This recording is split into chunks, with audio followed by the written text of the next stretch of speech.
be the ones going Badang, right? Huh. You're not gonna go Edith again, right? With the CC ban, technically, they can still go Gatot. Gatot Kalea. Oh man, It's been a combo in the past. it's a good mix of engage and counter-engage as well. Allows some more frontline for the Kalea. Because we know the Kalea struggles really hard when they don't really have another frontliner looking for information. They go with the Bruno though. And now RRQ are the ones with a limited amount of options. Do they have a pocket pick here to slot in? They don't need a pocket pick. They can just go for the safe Moskov, I think. Right, the Moskov Claude is an option. The Claude, Moskov, 2 blinks against the Eve. Really good. Yeah. I wonder, is it just the confidence issue now, Evos? Does Erlan just not want to play Moskov anymore? I mean, technically his Moskov in game number 1 wasn't like a bad Moskov. There you It go. just was a passive Moskov. what? That's a signature Franco pick for Edok. Wow. And we see the 1-1 pop in Yeah. as well. Now the Aerithal ban makes sense. They were setting up for the 1-1 pickup. Oh man. Bruno against the 1-1. Well, 1-1 has a bit more advantage there, no? What? The Bruno against the 1-1?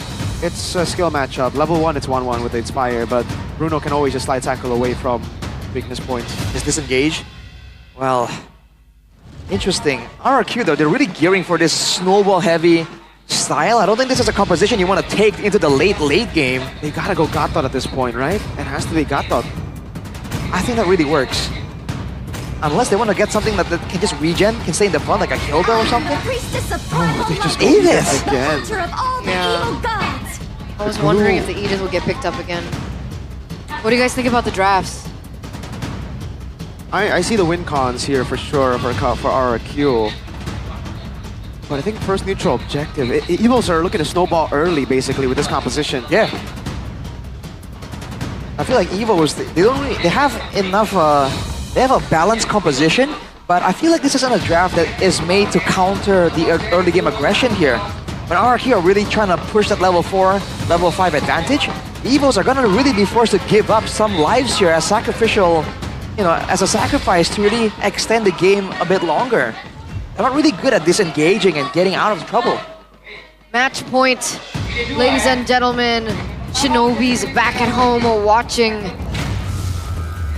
between Evos and RRQ. Leg number 2, Classic Derby. Everything we've been hyping for may end here. RRQ are 1 game away. Will they be able to do it as we get into the land of Dawn for game number 2? Good take from Reggie, taking the shot so that Albert doesn't get delayed. That level 1 for 1-1. That's Toy trying to abuse that level 1 potential as much as possible before it's out of the picture. And even in the bottom side, Taiwan on the high loss also trying to do the same thing. This really good all-in for both lanes. Everyone trying to strike back though. But there's going to be the regen still for Toy. That's a big factor as Edok makes his way up there.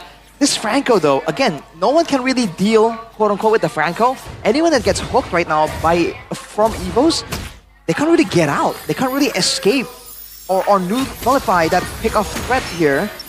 So looking at the emblems, Inspire for the Yi, common emblem for Erlan and the Bruno, so he's just trying to scale, trying to have an okay lane as much as possible.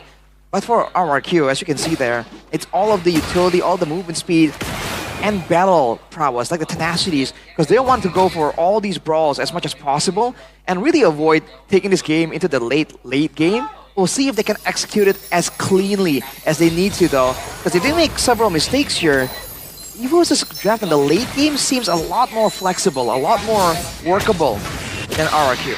Yeah, they got the early and late technically. For RRQ, it's just mid, it looks, right? Not mid as in mid-average, I mean mid as in mid-game. Rins, Tsujin, Toy, all of them kind of hit their power spike mid-game. And that's what we're going to be looking at. It takes a layer of execution here. There goes the hook. Pre-level 4, RRQ have that in the bag. But here's Key, not yet level 4 yet. Yep. It's gonna be the stun onto Reggie. Key jumping to the back as well. Albert, forced to use the Blade Surge. Rins on him already. Reggie finding the Earth Shatter on 3. It's gonna be Albert literally running away, but the rest of the team wants to fight. They go back on to Tyrant, Soul Sever. RRQ looking for the play one more time. Jumps onto Dyron. Suelo with the damage. Sutsujin still in the bush and Albert gets first blood. But RRQ get the turtle. So it's a kill traded over for the neutral objective, and the kill is for Dyron. In the grand scheme of things, who would that trade be worth it for? I think so far it's still worth it for RRQ. They do want to have this tempo disadvantage. They have the early to mid game composition, so it doesn't make sense to draft like this and let go of the turtle. So being able to get it is definitely within their game plans. Losing Dyron for it, not ideal. I feel like they could have entered and left the fight cleaner in that sense. And so far, this Franco from Edok, the signature pick, hasn't really done a lot so far.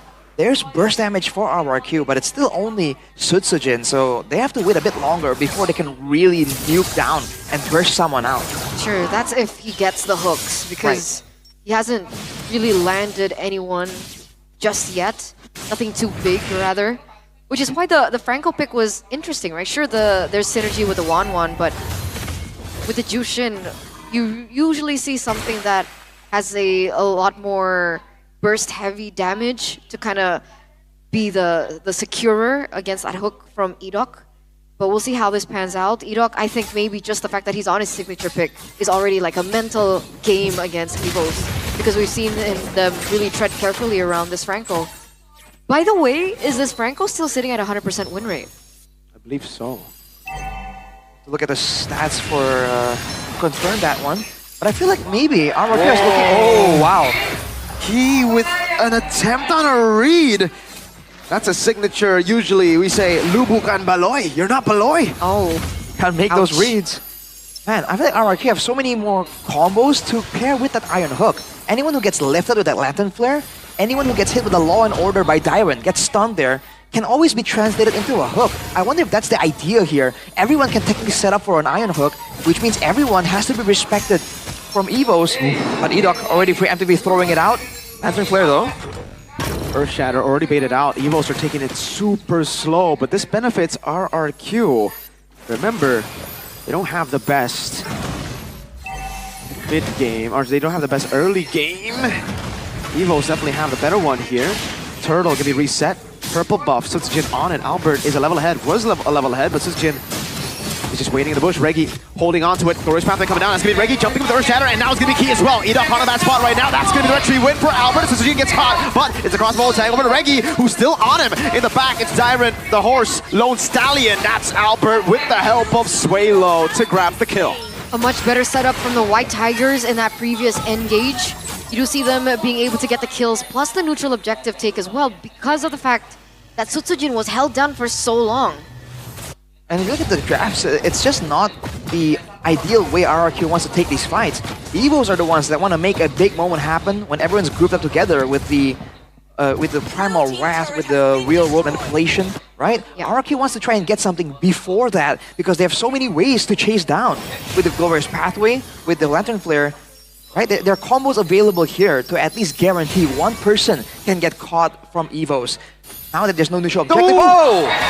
Iron Hook, Erlan take. Oh, but Edok gets the kill. Still a good kill. Erlan without the Purify. It's gonna be a problem. Yeah, not the best kill allocation, but like Arashi was just talking about, this is the pickoff potential that the composition of RRQ has, and this is what we're expecting. Not them getting grouped up, not them going for the 5v5 team fights, but looking for these picks earlier on. We're finally seeing it getting translated. We'll look whether or not Edok can find another moment. I was thinking with this kind of pressure from RRQ, they can use it to deny a lot of areas from EVOs. Okay, not too sure if you want to go on Dyron, and they won't. He noticed it too. He's like, okay, that's just a horse. Yeah, can't jump on the horse, man. He's okay with that. He's a durable boy. But again, I really feel like RRQ, they should really be using this early game pressure to find something else. Even if they can't really go for the pickoffs because EVOs are respecting that potential, they should really try and find something, you know, in the jungle, kind of zone them out with the pickup potential and steal some camps away from Albert because he's actually at an XP lead against Sutsujin. That's just not the way you want this game to be going. Yeah, he has been for quite a bit. Even in the previous Turtle exchange, Albert also understanding this. Walking up, Sutsujin as well, actually. Looking for a 1v1 against Albert. You already used the electrifying beats. That's an angle for Albert. He's already 2 levels ahead. You can see on Key able to get the Tsunami Slam. Edok with the flicker out to safety. No flicker for Edok. An Iron Hook as well. Wow, early winter crown for Edok. Evo's on a turtle. Rinse taking a half HP. Darren walking up. Only getting the sun on Sway Low. The real revelation gets locked down. It's going to be Albert with the Soul 7. The Retribution. Sutsujin in the back line. Key looking to play again. Rinse with the Crimson Beacon to escape. Evo's with the turtle win. They're looking to go mid, and everyone is low for RRQ. Another win for Evos here, as they're going to be able to pick up this turret in the mid lane as well. 2,300 gold lead, and they have all the kills on the right people as well. 202 on Suelo. You have a kill over onto Erlan, 1 as well for Albert. And it feels like RRQ are forcing these team fights in a situation where it doesn't actually favor their composition. I wonder why they keep going for the same strategy. When it comes down to it, they just don't have enough damage, right? Whenever they do go in and they're trying to burst someone down, they don't have enough damage right now to really catch Evos off guard. That's why Edok is also kind of less of a threat right now. He has the Winter Crown, but again, there's no one from the side of Evos that can be locked down and guaranteed. Key lifts Edok up. Good bloody hunt to cancel it down. Reggie gets an Earth Jet onto the back of the crossbow. Tang lands. Reggie caught on the back spot. Suelo taken down. Albert jumps in. Erlan trying to cut away. Flickers out away from Sutsujin, and that's going to be Sutsujin taken very low. Wow. Albert jumps in, gets the Katon. Rins gets Erlan. A disaster for Evos. But Albert could be the saving grace. Gets a double in the mid lane. That's a turret falling. Good equalizer though for RRQ. 3-4-4 trade at the very end of it. Really great cover coming from Edok as well, anticipating the fact that Evo's Key in particular was going to be looking for a pick. The fact that the Bloody Hunt hit and the last hook hit as well was able to allow Sutsujin to survive for a little bit longer for him to get that trade kill in the very end. I think Sutsujin did a great job in that fight as well. The fact that he can get to the back line and really delete Sway Low. Because Sway Low, as of right now, is still one of the highest damage dealers when it comes to that initial clash of a fight. So the fact that he was able to get in the back line, delete them immediately, that's a great showing from RRQ, but they don't want to be trading evenly at all with Evos because, again, of the scaling issue. With the Lord in the picture now, Evos has a bit more pressure, but look at Darren. Suelo cut down. Key looking for the back again. Able to find it. Bloody Hunt locking Reggie down now, and that's going to be Evos cutting away, but they're all split up. Darren taken low. A few shots from Erlan, not enough though. Only Rins traded in for 2. 2-for-1 trade, and it looks like the White Tigers will not be able to completely commit onto this. You do see that Key is holding on to the Lord for just a bit, but he knows that they don't have enough firepower as well with all the resources already utilized, especially the Tsunami Slam by Key. You can see RRQ taking it slow as well. They've rushed to try and go for the Lord before, clearly learning from their mistakes. There's a chance here for Edok to make another play just to keep Evos funneling more members into the Lord. But no, they can't find it. Evos are back in shape, and earlier RRQ won that fight because they were able to get their hands on Suelo immediately. Now Key, Tsunami Slam. Darren caught in the bad spot. Will pop in Glorious Pathway, but will be picked off. 1-0 pick up for Evos. They have time to play with 23 seconds. Darren will be down. Look at the wave on the top side though. It's pushing for RRQ. There's definitely some urgency for Evos. And they do have the engage tools. And now they're going to pressure for the Lord with a level advantage on Albert too. This could be a winning angle for Evos. Earth Shatter and the Flicker and the Onward. That's giving the chase. CC jumps into the back, able to find the Bloody Hunt on Suelo. Now it's Sutsujin who dives in. Erlan cutting away. Toy walking up. Sutsujin with triple. Erlan with the Flicker forward, finding one. Oh! Sutsujin will try to go for the Savage, but gets shut down by Suelo. That was monstrous. That was a huge gamble that they made. And it did work out in favor of RRQ. Whoa. They're going for the kill. They're leaving the Lord. That's a reset Lord. Has actually been able to be continued. Wait, they can't go for it now. Suelo is still there as well. A dive into Toy. Suelo looking for the kill. Toy getting it. He's very low though, has to recall. Suelo down for another 27 seconds as the rest of Evos walk back to Lord. Way too close for comfort right there. RRQ, they were trying to buy some time, allow that wave to exert pressure for Evos, and that wave almost took out the base, not the base turret, but the turret on the top side. Now RRQ, without Suelo in the picture, go for a pick onto Reggie. Iron Hook and a Bloody Hunt, still gonna be Reggie, still alive. That's the airborne too, wow, the CC! Chain CC Rins with the proper timing to follow it up, and now it is all RRQ. That's the power spike hitting as well for the side of RRQ, and the power of their pickoffs really coming to life here in this second game. We're finally seeing the reason why RRQ committed with the Franco pick. If you guys want to view MPL from a different perspective, you can do so with Mr. Ade. Mr. Ade Setiawan, great man, great character.